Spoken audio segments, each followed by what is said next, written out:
Hello, everyone, and welcome to the On Time, On Target Financial Thought Leadership Series. I have Jim Bordeau with me today. So, Jim, welcome to On Time, On Target. Oh, thanks for having me there, Steve. It's an honor to be here. Jim and I met through a what I would call random networking group through an individual called Mike Armstrong, which you may or may not have heard of because he's pretty popular. He is also called the Wolf of Wales, which I absolutely love. I've been Love on that. his show. He'll be on my show eventually, sooner if not later. We just need to coordinate that.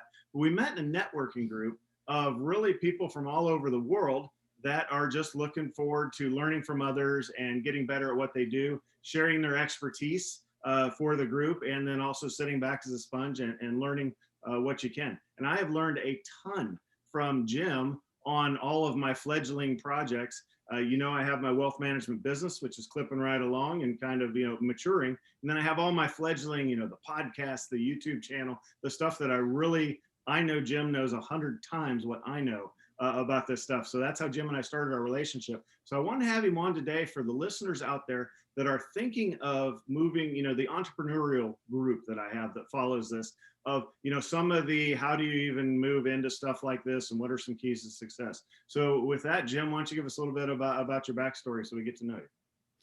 Well, I'm going to take it back to 2004. This is when I got this job at. It was just awesome. I had my own office, and I was teaching people how to get jobs, and I got a lot of expertise in that as well. I was a case manager for Work First. It's a welfare to work program, and we help people to get jobs and things like that. Very tough sell. I hate to say it, but it was extremely tough when you got food stamps. You have your insurance, you have everything, and you have to tell them, hey, Burger King's hiring, and they're like, okay, that type of thing. Right. But 2006, I got seriously sick, and on Valentine's Day, I went into emergency. They found out both of my kidneys had failed. The one had failed. The one had 12% left. Oh, If wow. I had waited 2 days, I would have been dead.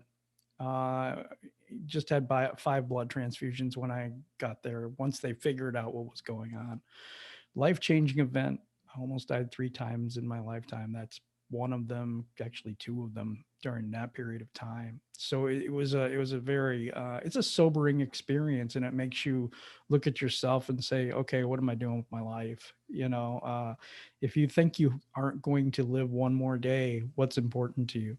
So that was the things that were going through my head at that time. Flip back. Let's go back to about a couple of years ago, and I'm working in a shop. I got promoted. I'm over a couple people again.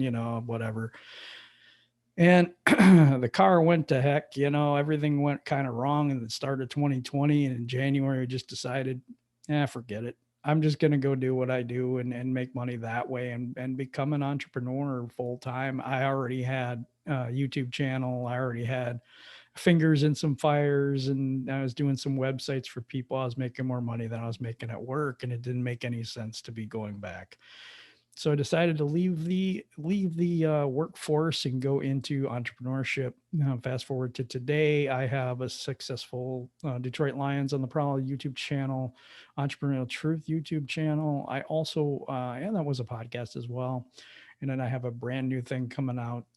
I'd say late January is when the target date is. About the 25th of January is what we're looking at to debut the audience growth formula, which I've come up with to help entrepreneurs build an audience. Because if you don't have an audience, who do you sell to? There you go. If you don't have anybody that wants your stuff, it's really hard to be an entrepreneur. So we're teaching that stuff. People struggle. The number one thing that people struggle with in podcasts and YouTube is getting an audience, getting views, getting people to look at your stuff, and then to transfer that stuff into sales. So that's what I'm going to be launching here in January. Well, excellent. I saw that, and I'm proud to say I was the first one to join. Yes, you were.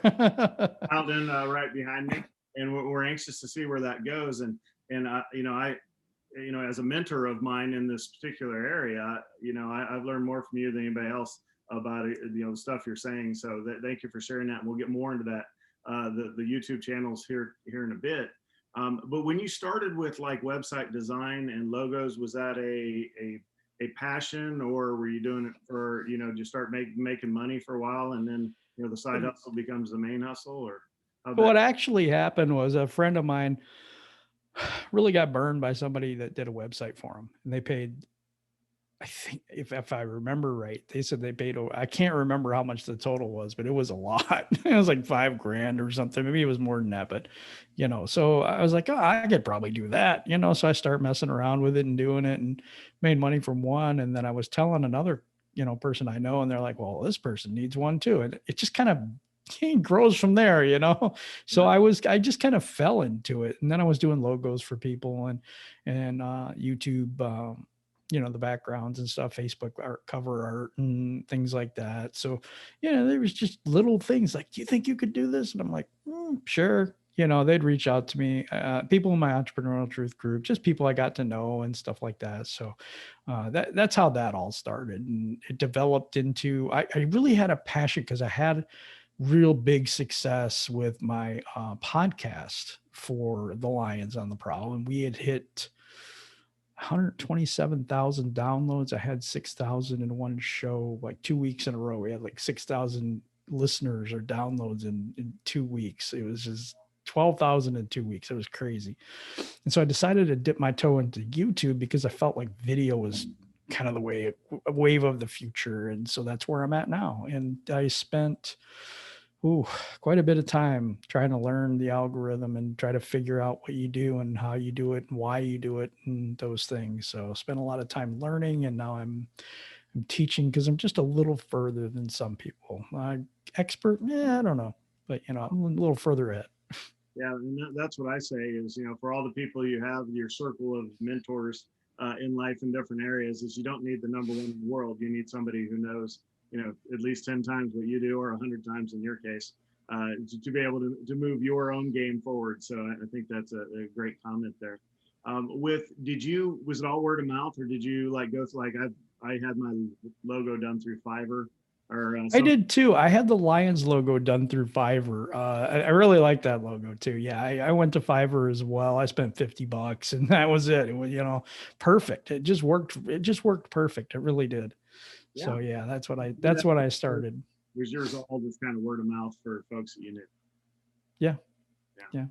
So with the Lions on the Prowl, so lifelong Lions fan from Detroit. Yes, unfortunately. Yeah, I'm a Raiders fan, lifelong. First game I went to was back in the day, and the Raiders moved around. So I think they're looking up a little bit, Raiders. Well, I think they will be. It's the heartbreak scenario, right? I mean, I don't even get my hopes up anymore. Try being a Lions fan. If you put 50 people in a room, you know who the Raiders fans are because they're just depressed over in the corner, even if the Raiders are up with 20 seconds left in the game. It's like, what kind of coaching move is that to do your walk-off victory and leave 20 seconds on the clock? I don't want to get started on that. Well, try being the Lions. We just celebrated something yesterday. The 29th was the 63rd anniversary of our last championship. 63 years. 63 years. That's a lot of pain, yeah. Yeah, and one playoff win during that time. One. That's not good. Next year, I mean, Swift is looking good, so we'll we got all new management coming in and hired Chris Spielman, who was at Fox Sports, but now he's going to be the kind of right-hand man to Rod Wood, who's the president of the organization, looking for a new GM, new coach. So there you go, Urban Meyer, right? No, please no. Yeah, please no. No. We don't want a feigning spell as soon as the Lions start to lose. You really don't. John Gruden too. I don't think he's a savior for the Raiders, but a lot of people do. So we shall see. That's what keeps it interesting. But if you are a Lions fan, you have to check out Lions on the Prowl. Now, I know you're on there with a partner. Did you always do two of you for a back and forth action, or what was kind of the strategy between how you created Lions on the Prowl? Okay, in the beginning, it was just me and my friend Tim, and we were just kind of talking Lions all the time. And like, we should just put this on a podcast. Everybody else is doing it. This is 2014. So, so we're on there, we're just kind of doing it. There's doing our thing, and then we had a lot of success. People actually liked the show because people love misery, I guess, and misery loves company. So I guess there was a lot of company. So, but we did have strategies. We had a run sheet, which I don't know if you know what that is. It's basically the format of your show and what you do, the different things that you're going to bring to the show. We had pretty good guests and stuff like that. Mike Rothstein from ESPN was on our show. We've had local people, Dave Burkett, who is the beat writer for the Detroit Free Press, and a few others and stuff like this. So, I mean, we did have good guests. We had good chemistry. Tim was working a whole lot, and I started doing it by myself for a while. And then Kurt Steele, the Die Hard Den podcast, we got to know each other through a guy named Big Mike. He's called OMG, but it's Big Mike. He's a fighter, or he was a fighter, and he actually fought in my hometown. Wow. And won. And we never knew each other, and he fought on my birthday, which is crazy. Yeah. So I got to meet Kurt through him, and we just had a huge chemistry, and I asked him to be part of the team, and he's like, oh my gosh, I would love that. So now we have me and him is basically a team. We're treating it like a business. So we got interns coming in even to do some of the research for us and stuff. And it's getting really, really good. If you want to go into numbers, I can do that too, if you'd like. Well, let me kind of tee it up like this for you, and then you can take it wherever you think would be most beneficial. But for my listening audience, there's the finance piece, which is, the pure dollars and on the road to path to financial independence, and how much money should I have at a certain age, and when am I free and clear, and I can go off and do the side hustle. And then there's the second piece, which is the entrepreneur part, which we'll kind of talk about during your second podcast there about some of the struggles. So going back to somebody who's looking, they hear this. I know there's listeners that are out there going, I love the Dolphins or whatever team or paintings or, whatever it is, their passion is. That's like, I think I could do that. I want to do that. Can you talk about kind of the financial piece of that? Sure. Eventually, absolutely. Are you going to make some money? Do you run ads? Do you charge? We run no ads at all right now. We run ads on YouTube because we're monetized now. So we made $84 passive income so far this month, just by having over 1,000 subscribers and putting, good videos out there. But merchandise is next. We're going to have t-shirts and cups, and you can do that. There's a subscription service that's going to come out when we reach that number. And so folks can subscribe to our channel and do that type of thing.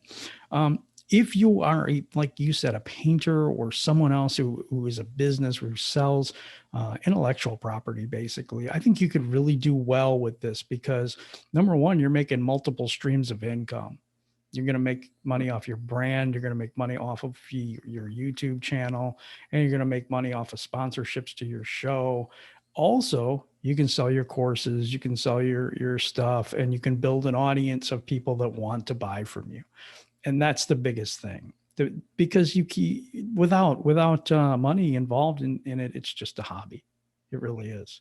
Right now, Are you doing that through, is there a separate website that has the online store for that sort of stuff, or what's the That's the plan. We're coming out with a website next year for Lions and the Prowl.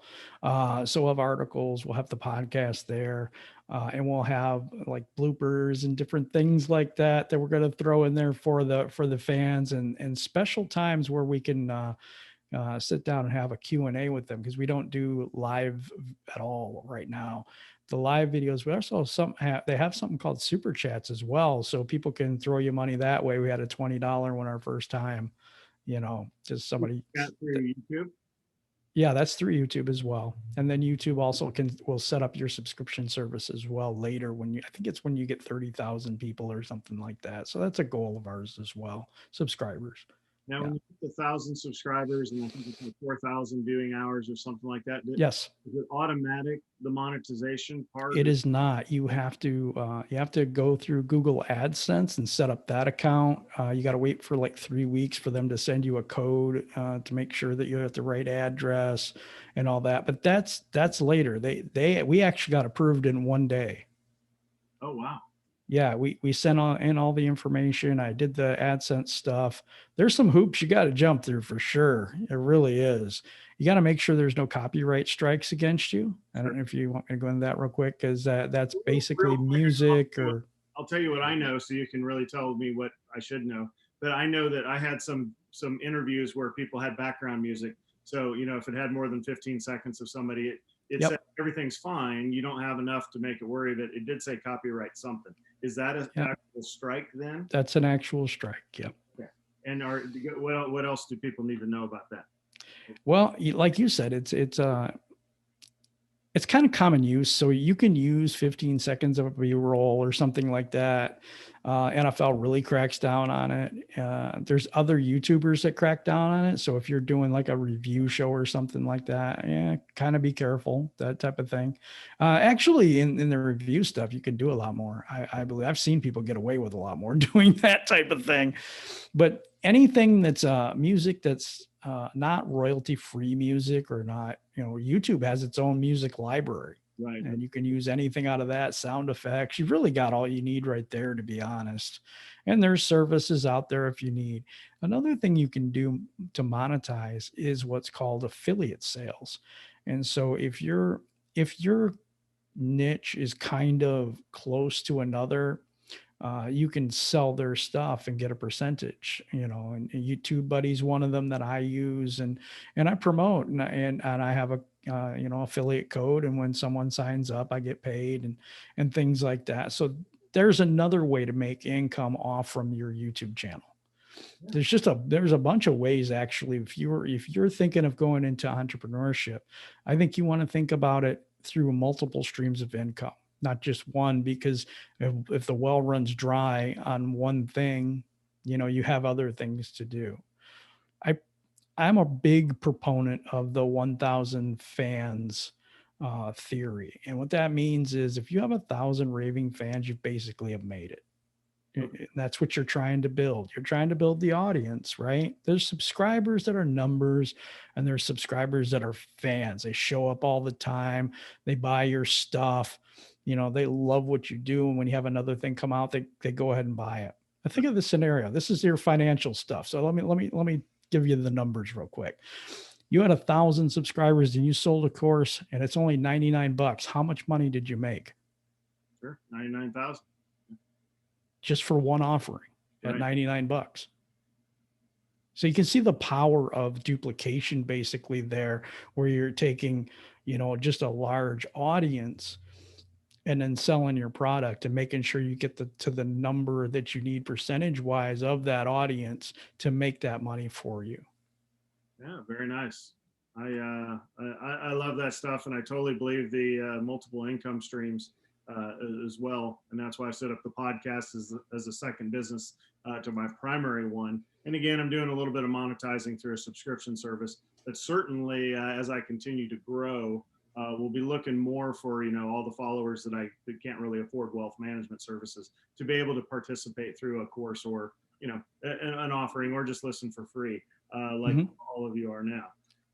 You're talking a lot of good entrepreneurial stuff, so that's a nice segue into your Entrepreneurial Truth podcast. So Mhm. talk a little bit about that, and then again, if you want to advise or share some struggles or what you hear other people talking about, feel free to pontificate. I have a great story, but let me get into what the Entrepreneurial Truth podcast is all about. So, what it's all about is entrepreneurs, every level, every walk of life, all kinds of different folks all around the world that have become an entrepreneur, ran into some obstacles, and overcame them. It's more about their story, but it's also about the story that they tell themselves. It's also about the imposter syndrome and how that affects people. What situations come up in your life and what do you do about them when they happen? Because the entrepreneurial journey is not overnight success. All we got to do is hang out for a little while, do some things, and that's it. It's not. It's a lot of work. It's hard work. Trust me, I put in more hours than I ever did at a job. So I just want to let everybody know that. There's a guy named Miha, and he's from Slovenia, and he lost $50 million in 2007 because 2008 hit here, 2007 hit there. They confiscated all of his stuff, they froze all his assets, and he was going to kill himself basically because they were coming to take the last apartment that he had. He is now called the Fail Coach, and he teaches people through failure, his own, what you do to be a successful entrepreneur. And he built himself back up, and it's just one of the stories. I had a lady that attempted suicide. She ended up in a mental institution, and then she came out and had an award-winning blog. Okay, so it's a human element to what some people look at as, oh, they made it, and stuff like this. But I could never do that because I'm not them. Right. That's a myth. That's not the truth. So, and you use the truth and, intentionally as your title of your podcast. So what are some of the truths that you would share? It's not linear. It doesn't, the bar doesn't just go up. It's like, that's more like what it is. Oh man, there's just so much that leads you to where you're going to be. When I started the Entrepreneurial Truth podcast, I really thought that was going to be something that I was going to be able to, make it with or do stuff with. And in the end, I just ended up learning so much, making so many connections, and learning about what these people were about, what their real struggles were. And then I started making my own formula and started making my own decisions about, oh, well, you know what? This might not be exactly what I want to do for my life, but I've learned so much, made so many connections. And, so that led me to what I'm doing today. And what it is like you do financial services, but then you pivot off into, okay, you got YouTube now, and you have your, your thing, your subscription service, and then it goes into this and it goes into that. And I think it's a road of, there's a turn here and a turn here. Which turn do you take? You know what I mean? Pivoting is not a bad thing. It doesn't mean you failed. It just means you're trying to find the right road as you're going down the course of life. Yeah, I had a great discussion with somebody that I consider a mentor on the business side, and I was talking about I can either do, I was talking about my primary business and how as it matures, I need to make some decisions to grow or not, that sort of thing. And I said I really have kind of considered three different options, and I'm really trying to, spend 6 months to try to think about which is the best option. And he's like, well, Steve, no matter which one you pick, it'll be the right one. And I kind of like, I kind of said, well, that can't be right because I'm a math guy, right? So one of them's got to win. And he said, no, it's because of your entrepreneurial spirit. Is whatever you decide to go with, you're going to make work. So that's what I like when I talk to entrepreneurs. That it's far more important for you to pick a direction and go. Yeah. Oh, definitely, definitely, because it's like a river. I mean, you're going in and out and all this, but the thing is, it's like you're always flowing in that direction. You see what I mean? So, and I think it's more, I'm going to tell you this little secret about entrepreneurship and YouTube, all that stuff. It's about your energy. It's about what's inside of you that other people resonate with, that other people say, wait, that's me. I see myself in that guy, or I feel what he's talking about, on a deeper level. And I think that's why there's so many podcasts and so many people out there doing the same thing, because we all resonate with a different crowd, vibe your tribe and all that type of thing. Right. Mm-hmm. Yeah. But it's true. It really is. It's not saturated. It never will be. There's a car lot on every, there's car lots all over the place because people like different cars. They resonate with a different type of vehicle. So same thing with us. I can be talking the same exact thing as Steve, but I would say it a different way. Probably not as good, but I would say it a different way, and someone might like the way I say it. That's just the way it is. It's how human nature is. Yeah, and I think the COVID-19 situation of 2020 has kind of brought that to the forefront, because I've always, I literally, my longtime friends have known I've been talking about starting a podcast since while I was still on active duty in the Air Force. And wow. It was just one of those things that was never going to happen until really, here comes a pandemic.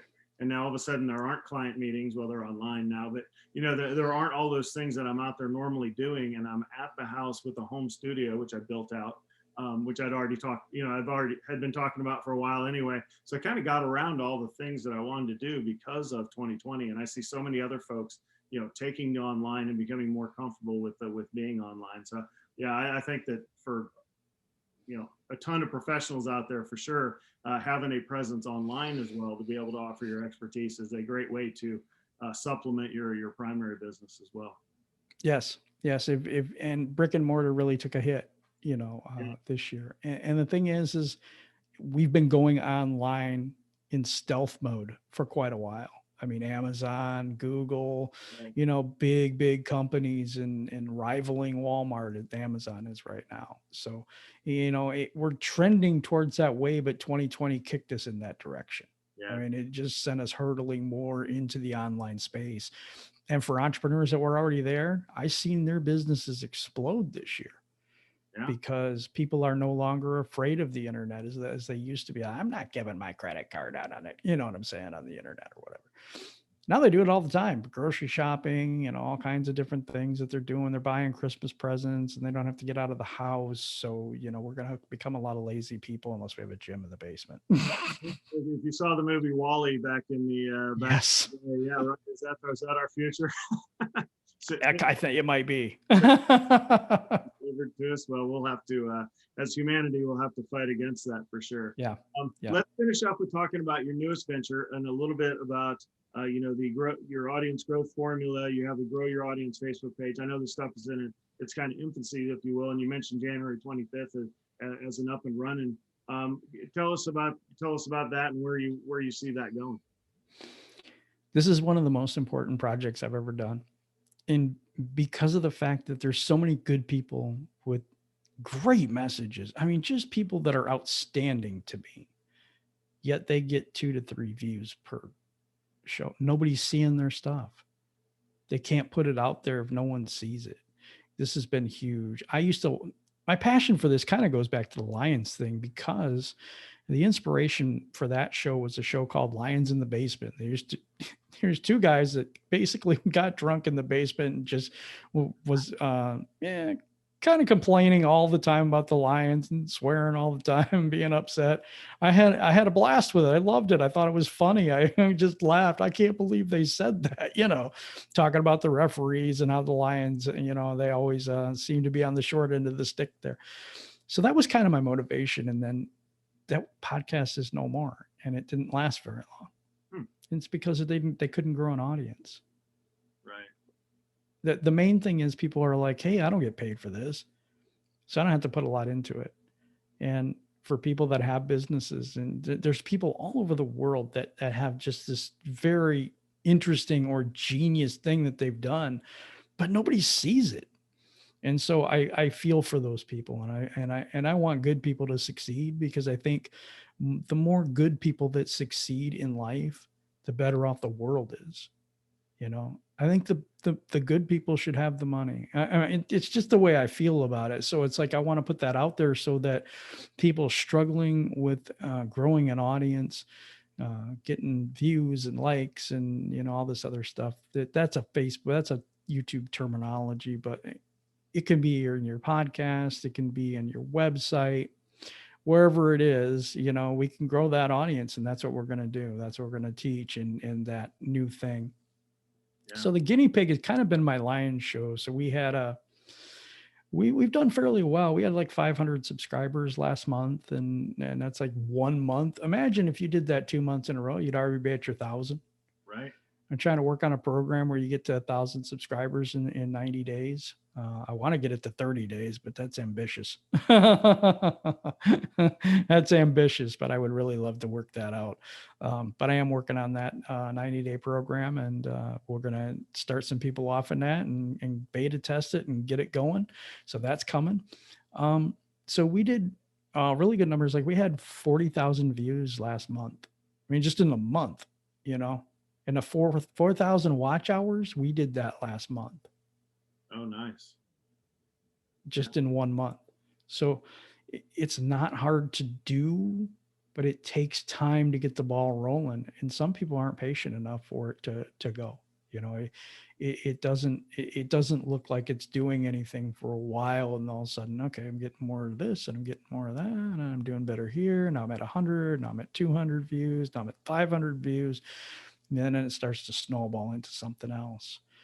So that's how that works. It really is. And SEO is huge in YouTube. People don't realize how much keywords and keyword titling and putting it into the description and all the things you can do to optimize that video and make that video go, better than it does now for them, because they just don't know. You don't know what you don't know, basically. Yeah. Well, the 2 points from what you just said there. The first one is when you talked about how it doesn't seem like it's going anywhere for a long time, and then it kind of explodes. I saw that. I knew that that would happen in my first business, or my primary business. And, so I kind of modeled it out and then watched it happen. Certainly it can seem like things are going nowhere for a long time, and it reminds me of Dave Ramsey, of course, the financial expert. I like Dave. Yeah. Yeah. Well, he talks openly about an interview. He said he had an interview with this young lady one day, and she goes, "Dave, what's it feel like to be an overnight success?" And he was so pissed off. And he's like, I've been in this industry for 19 years. You're just hearing about me today because I just sold a book, and it has, there's Financial Peace University or whatever, and it has. So he's like, but I'm a 19-year veteran, so it's good for all the entrepreneurs out there to go. It's going to take some time. There's people out there, man. Robert Kiyosaki, I don't know if you know who he is, and he lived in his parents' house with his wife. They slept on the floor before they got their thing going. The chicken soup for the soul guy, he was homeless. There's so many success stories out there that, yeah, it wasn't an overnight success. They had struggle. Dave Ramsey had struggle, big struggle, but he made it, but he made it because he's determined. You got to look at couple factors in all of these people. They never gave up. First thing, they were determined and they worked tirelessly. Those three things. Because anything in life, I'm going to tell you what you need to do to succeed in any area of your life right now. This is the key to life, right? Right. It's discipline. Number one, right? Discipline over time. That's it. Yep. I love it. Because if you're overweight and you have the discipline to eat right, exercise every day. If I have a pizza every day for a year and Steve has really good food for every day for a year, the first day it doesn't matter. Second day it doesn't matter. But you keep that going for a long period of time, and the changes will be obvious. Yeah. I couldn't agree more.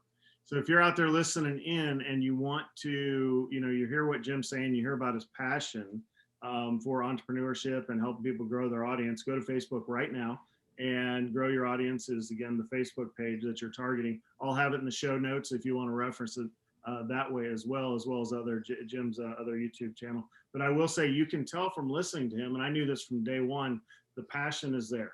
And again, he wasn't looking to monetize me directly, but he said, hey, I can help you with some of the stuff you're putting out there. And we literally changed my entire channel for the better, turned me on to YouTube. I was looking for a way, TubeBuddy, which helps you manage your YouTube content. It really does. And with that, I was already looking at, okay, I gotta get Jim's Venmo and send him $100 or something, just because he's helping me so much.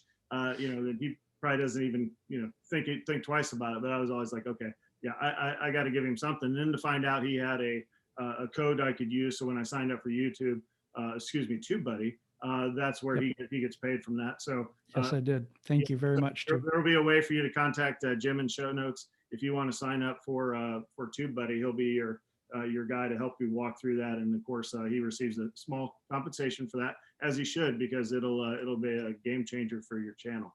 So as we close here, Jim, anything you would like to offer, last chance to offer advice out there for some listeners? Yes, absolutely, I do. Here's one thing that, because I had to go through it. If you're thinking about starting a business, you're thinking about being an entrepreneur, build your thing right. That's the first thing I got to say. Do your tax stuff right. Do all the stuff right in the first place. Build your foundation. That's the first thing. And the second thing is live every day like it's your last. What would you do if it was your last day? And because I went through this, okay?